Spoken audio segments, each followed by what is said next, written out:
winter, a lonely queen sat sewing by her ebony window frame. She pricked her finger, a drop of blood falling onto the snow. A profound wish formed for a child with skin like snow, lips like blood, and hair like ebony. Her wish was granted. She bore a daughter named Snow White. Tragically, the queen died shortly after. The king remarried a woman of breathtaking beauty, consumed by vanity.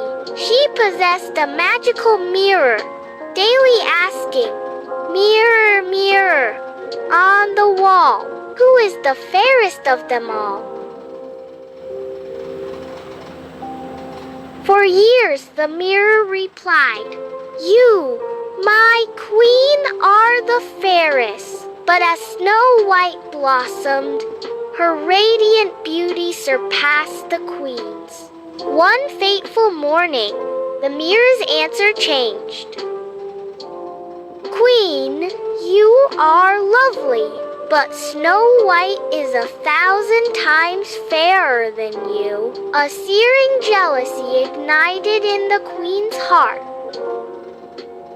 She commanded a kind huntsman to take Snow White deep into the forest and kill her, bringing back her heart as proof.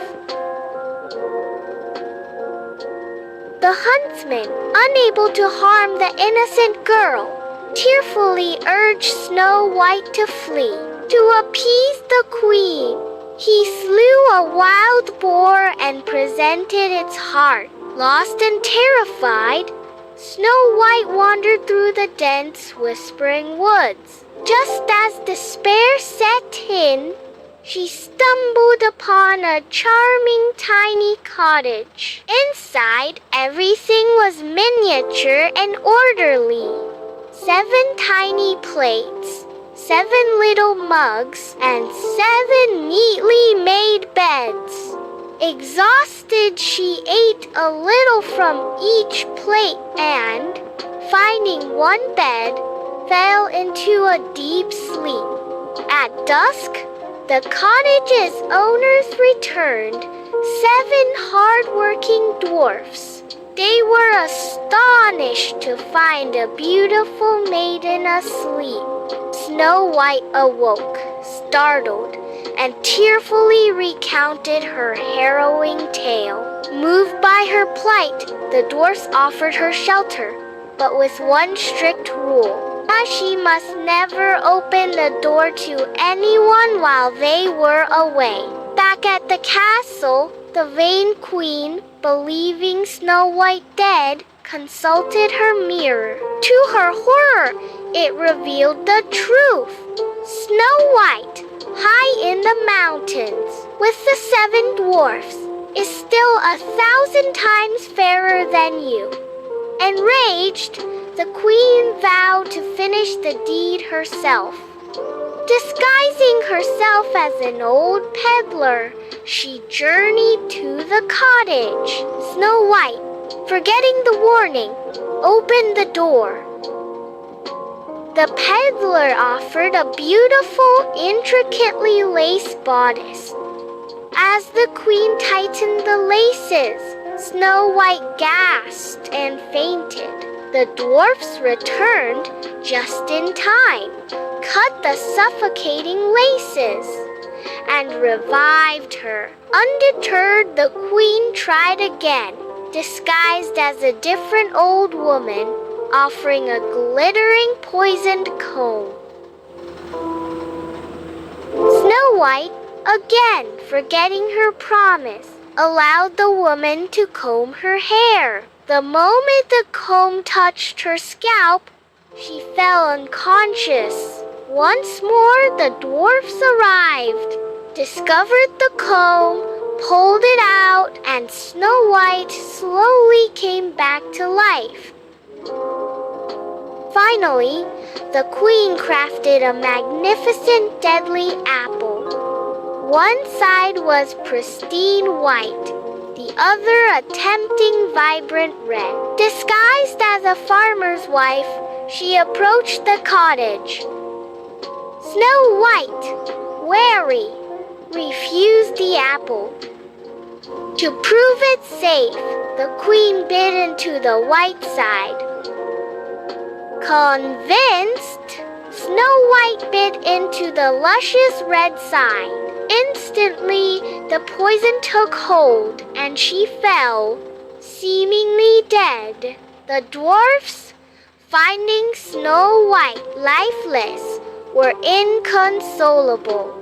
They fashioned a magnificent glass coffin, adorned with gold, and placed her gently inside, carrying it to a peaceful forest hill.